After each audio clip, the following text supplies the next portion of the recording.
I would like to call to order our April 18th, 2024 Bedford Board of Education work session. First, I need to acknowledge the absence of our treasurer. So I just wanted to let you know that she's unavailable tonight. And according to the Ohio Revised Code, section 3313.2, it is necessary for the board members present to appoint one among ourselves to temporarily fulfill the treasurer's duties. As board president, I propose that we assign Mr. Anthony Akins to this role for tonight's meeting in the treasurer's absence. Could the board please confirm if there's a consensus on selecting Mr. Akins for this role? Mrs. Carter? Confirm, yes. Mrs. Macklin? Yes. Let's just have your name too. Yes. And I also confirm. Upon receiving this these responses, I would like to thank you, Ms. Carter, Ms. Akins, Mrs. Macklin, for confirming the board that we agree with Mr. Akins serving as treasurer pro tem for tonight's meeting. Mr. Akins, would you please do roll call? All right, roll call. Ms. Boynton, Here. Mrs. Macklin, Here. Mrs. Carter, Here. Mr. Akins, here, and Ms. Turner Birch. All right. Thank you, Mr. Akins. Would you please stand for the Pledge of Allegiance? I pledge allegiance to the flag of the United States of America and to the republic for which it stands, one nation, under God, indivisible, with liberty and justice for all. Thank you. Ms. Carter? Unfortunately, my computer is not functioning properly. Hold on. One moment, promise we'll have it. Oh, you're good, I appreciate it. Visitors are welcome at our board meetings so that the meeting may proceed uninterrupted. Please silence all electronics. Thank you. Thank you, Ms. Carter. Our one plan goals is our 2.01. I'm acknowledging them, but you can read them at your leisure.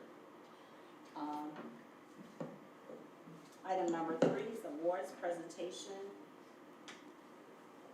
and communication. 3.01, we will have a third grade reading guarantee update by Mrs. Martin. Mrs. Martin, you're on.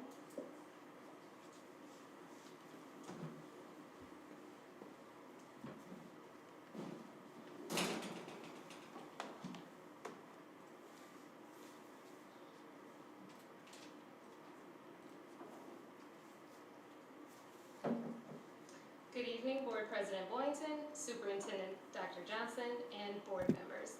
My name is Sherry Martin, and I'm our district's kindergarten through 5th grade coordinator of academic achievement, and tonight I will be presenting on the third grade reading guarantee. Ohio's third grade reading guarantee is a program to identify students from kindergarten through grade 3 who are behind in reading. Schools will provide help and support to make sure students are on track for reading success by the end of third grade. The department provides policy guidance, instructional tools, and resources on the third grade reading guarantee. More recently, as of spring 2024, the Department of Education and Workforce has updated their third grade reading guarantee guidance, and I will review some of those updates with you. Each year, districts and schools must administer the reading diagnostic by September 30th for students in grades 1 through 3 and during the first 20 days of instruction for kindergarten students. Every district and school must administer a reading diagnostic from the state-approved list or use the state-developed diagnostic. And here in our district, we have chosen to administer the iReady reading diagnostic to our students. Once our students take the iReady reading diagnostic, their score will determine whether or not they are considered on or off track in reading. Since iReady is a state-approved vendor, they work with the Department of Education and Workforce to determine the appropriate minimum or cut score that a student needs in order to be considered on track. For every student who is not on track or reading below grade level, the school must do the following. They must administer any necessary informal or formal diagnostic assessments to determine the instructional needs of the student. They then must immediately provide reading instruction and/or intervention using research-based reading strategies that have been shown to be successful in improving reading among low-performing readers and are targeted to meet the student's identified deficiencies. And finally, they must develop a Reading Improvement and Monitoring Plan, or RIMP, within 60 days of receiving the student's diagnostic results. Reading Improvement and Monitoring Plans, or RIMPs, allow teachers and parents to work collaboratively to understand the student's reading difficulties and also outline reading instruction and support. Districts must create RIMPs for any student in grades kindergarten through 3rd grade who is not on track or reading below grade level within 60 days of receiving these results. The district must involve the student's parent or guardian and the classroom teacher in developing this plan. The Department of Education and Workforce has clearly outlined some RIMP requirements, and they are as follows. Identification of the student's specific reading deficiency, a description of proposed supplemental instruction services that will target the student's identified reading deficiencies, opportunities for the student's parents or guardians to be involved in this process as well as instructional services, a process to progress monitor, a reading curriculum during regular school hours that does the following: help students read at grade level, provides scientifically based and reliable assessment, and provides initial and ongoing analysis of each student's reading progress. Additionally, within the RIMP, a statement must be included that says that unless a student attains the appropriate level of reading competency by grade 3, that student may be retained unless otherwise exempt.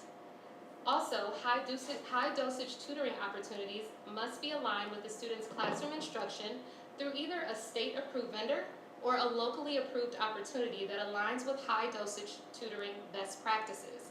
And finally, included in the RIMP must be intervention services that are aligned to the science of reading.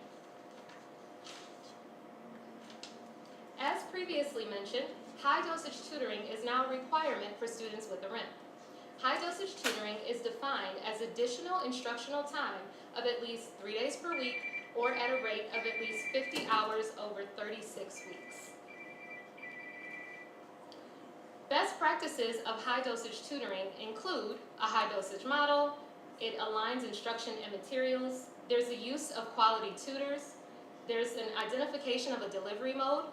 A schedule is prioritized, and of course, data is utilized. This additional instructional time is designed to target the student's identified point of deficit according to the data that we collect through district assessments such as iReady and DIBELS. During this high dosage tutoring time, students will receive interventions that are aligned to the science of reading, and those are explicitly outlined in our district's K-5 literacy decision tree. Beginning in the 2023-24 school year, students who are promoted to 4th grade will require a RIMP if either of the following scenarios is true. First, students who had a RIMP in grade 3 and did not score proficient, which is a 700 or higher, on Ohio State tests for grade 3 English Language Arts. Or the second scenario, which says that students who did not meet the promotion score on Ohio State tests for grade 3 English Language Arts, but the student's parent or guardian, in consultation with that student's reading teacher or principal, requested the student to be promoted to grade 4. If either of these scenarios is true for the student, then the RIMP must continue until the student is reading at grade level, which is proficient or higher on the ELA OST. Districts and schools must retain students who score below the promotion score on Ohio State tests for grade 3 English Language Arts, unless those students are exempt under the 3rd grade reading guarantee. And so what I would like to point out here is that there is the promotion score listed of 690, or the reading sub-score that students must get, which is a 48. I also want to remind you all of the difference between the proficient score of 700 or higher and the promotion score, which is 690. A promotion score will allow a student to be promoted to grade 4. However, it indicates that the child is still not reading on grade level.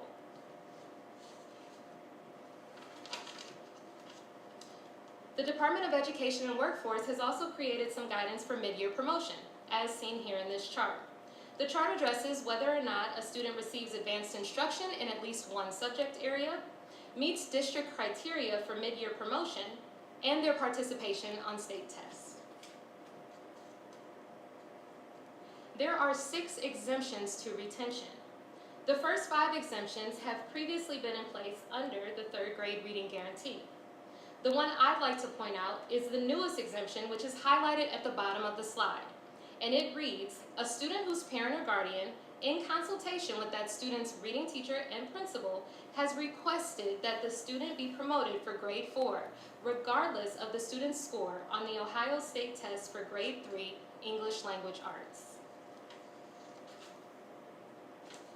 A 3rd grade student who attains the promotion score on the grade 3 English Language Arts test is eligible for promotion at the end of the school year.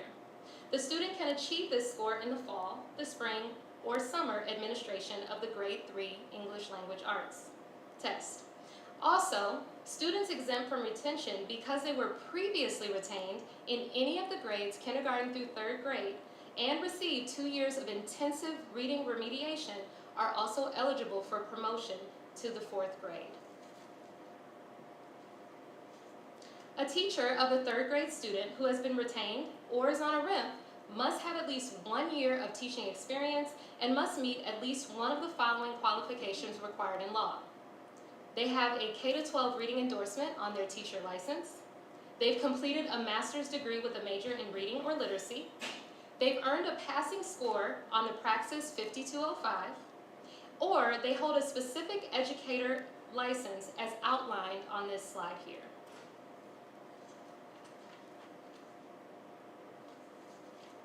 Finally, I'd like to leave you with some resources. And so the 3rd grade reading guarantee guidance updates can be found on the Department of Education and Workforce's website. And also, if there are any questions that individuals may have, they can reference these email addresses, and someone from the state will get back to you in regards to that question. Thank you. Any questions for me? Or do we have any questions for Mrs. Martin? Thank you, Mrs. Martin. Very detailed. You're welcome. Wow, this will be applying to me a lot in my 3rd grade class. So, any questions, board? Thank you so much for the information. You're welcome.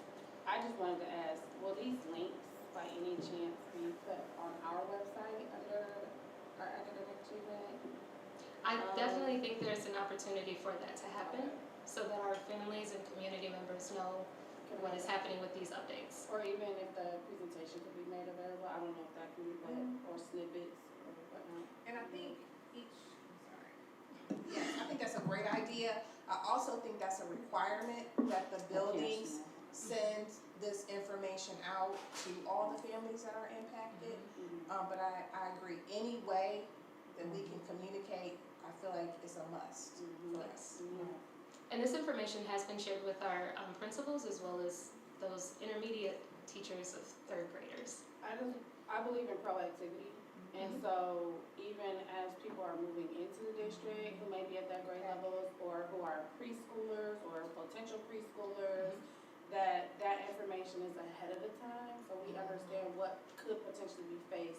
I mean, unless something in the law changes between then and their 3rd grader, but at least for what's present now, that it can be shared or posted. No, I I agree. agree. I totally agree. I think one of the things that we talk about, along with Mrs. Martin and Mr. Harrington, is that the 3rd grade reading guarantee is a pre-K 3 reading guarantee. Exactly. I mean, it's too late if we're trying to address this in 3rd grade. All right, well, thank you all very much. I have one question, Oh, yes. Mrs. Martin.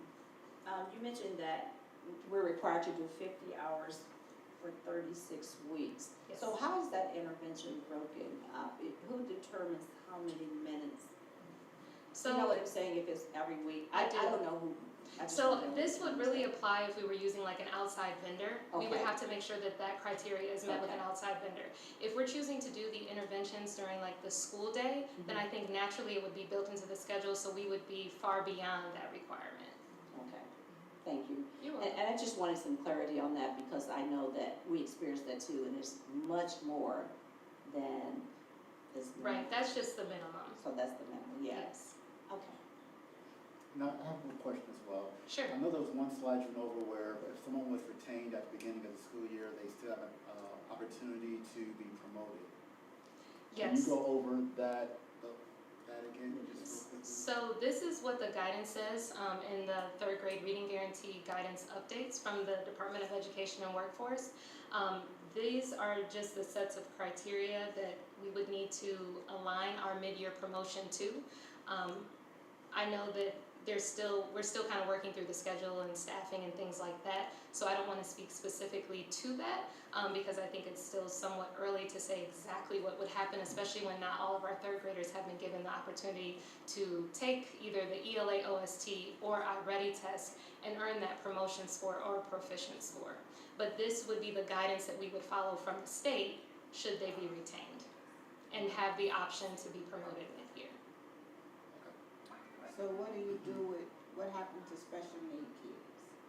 So special needs kids, there are students with IEPs, there are some exemptions. It is actually on this slide here. So the second bullet point that talks about an IEP specifically exempts the student from retention under the third grade reading guarantee.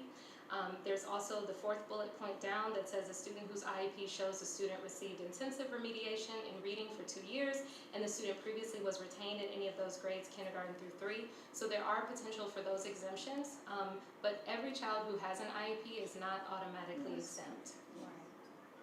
And I'm glad you brought that up because I just wanted to mention too that students that have been retained K through 2 will not be retained in Correct. third grade. And that's You what, can only retain one time. one time between K and 5. And that's what this slide addresses here. It's that second bullet point that says if they were previously retained, then like Mrs. Boynton said, they cannot be retained again in the third grade. So we would just need to provide interventions and supports for them. What if they're, that just prompted another question, what if they're referred to be retained, but are promoted anyway? It won't have any effect. So when you say referred, who would they be? A third grader? A third grader and or a K through third grade. So third grade retention looks very different than K to 2. Okay. And that's because the law says that third graders have to be retained if they don't meet that promotion score. So that promotion score would be a 690 or the reading sub-score of a 48, or on iReady it would be a 515. So if they don't meet that minimum or cut score, then they have to be retained. They are then given opportunities during the summer to retake those tests and earn that score. In kindergarten through second grade, the law does not state that they have to be retained if they don't meet a cut score. So that would be a matter of having a parent-teacher conference about placement and retention. And Mrs. Martin, I have one more question. I just have a lot of questions tonight. But I want to know if the child is retained according to the scores that they received, and we promote them anyway, does it go on their record that they were retained? Yes, it would be reported that they're Yes, that retained. they were retained, even though we moved them on. Yes, That was even though we basically my placed them. Was it? Okay. Yeah, yep, that would be reported in EMS. Alright, thank you. You're welcome. Because I believe that's documented somewhere. Like, it's documented how many children were retained. Does it show up on our state report card? I don't know that it shows up on I their think we report can card. ask that question, but I believe that there's a reason why they want us to document it. That's also tied to the list of approved literacy programs, as well. If you decide to choose outside of that list, the liability and impact, on your district, if you receive federal funds. I just feel like it's one of those things we gotta continue to talk about, in relation to individuals that are making decisions, outside of the local level that impact children that look like all children now, believe it or not. And so, but unfortunately, our children are typically impacted the most. So from that list, of items to the cut scores or the lack of individuals' ability to identify how they even came up with the cut score. I just think that the more information we can get to parents to start asking questions, the better. And I just need to reiterate, because we do it so much in the district that I work in, and I want to reiterate what Ms. Turnberg said. We need to get this information to our kindergarten, first and second grade, because the third grade guarantee is not just for third grade. And it's very, very difficult if children are not on grade level in kindergarten, first and second, and okay, we can work the miracle in third grade, and it is a requirement. So I think it's important that a meeting is held and you give this beautiful presentation at some point to those families, maybe on whatever night that they're in the Sure. building. So, I'd be more than willing to do that. You let me know. all right, thank you. Thank you. I think it also goes to know what, is to, thanks to the board for your commitment to, early childhood learning. There's been a lot of commitment, to increase, opportunities for preschool, and that's all tied to that. So I just think that, the leadership should be commended for that commitment, because we don't get any state funding for preschool. So that is an additional cost, but one, it's a necessity. I just think there's a lot of research that shows the sooner that we can have a hand in the education of our students, the better. So, yes, I agree. As Early I on. said, they said the kindergarten is the new first grade. Yeah. Oh, yes, it is. Almost second. It's a lot, that's a lot. All right, thanks again, Mrs. Martin, great presentation. job. Thank you. Item number 4 is the approval of our minutes, 4.01. Can I have a motion, please, to approve the March 26, 24 minutes? I move. Second. It's been moved by Mrs. Turner Birch, second by Mrs. Carter. Do you have any questions for it? Discussion? Hearing none, roll call, please, Ms. Baker. Mrs. Turner Birch, Yes. Mrs. Carter, Yes. Mrs. Boynton, Yes. Mrs. Macklin, Yes. and Mr. Akins, yes. Motion passes 5-0. Thank you, board. 4.02 is the approval of our April 4th regular meeting minutes. Can I have a motion, please? Approval of minutes from April 4th, 2024, regular meeting. Second. It's been moved by Mrs. Carter and second by Mrs. Macklin. No discussion? Roll call, please, Mr. Akins. Mrs. Carter, Yes. Mrs. Macklin, Yes. Ms. Boynton, Yes. Mr. Akins, yes. Mrs. Turner Birch, Yes.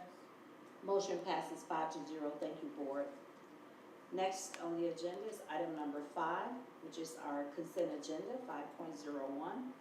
Could I have a motion to approve the consent agenda, please? So moved. Second. It's been moved by Mrs. Turner Birch and second by Mrs. Macklin. Board, do we have any questions about any items on the consent agenda?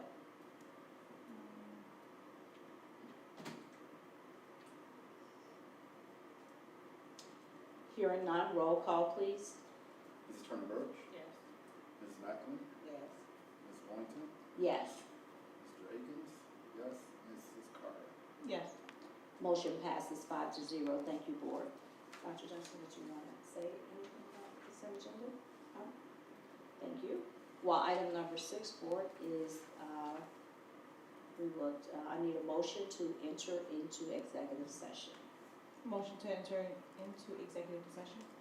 To read. To discuss purchase, acquisition, lease, transfer, or sale of any real, personal, or other property interest, and to consider the employment dismissal, discipline, promotion, demotion, or compensation of a public employee.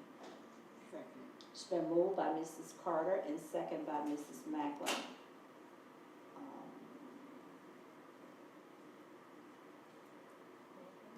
Roll call, please. I was going to see that. Roll call, please. All right. Mrs. Carter, Yes. Mrs. Macklin, Yes. Mrs. Boynton, Yes. Mr. Akins, yes. Mrs. Turner Birch. Yes. Motion passes 5-0. We will be going into executive session. after we return from executive session, there will be nothing voted on. So I thank you, and thank you, Mr. Akins, for stepping in as Treasurer Pro Tem tonight. We really appreciate it, and we will now go into executive session. Thank you, Board.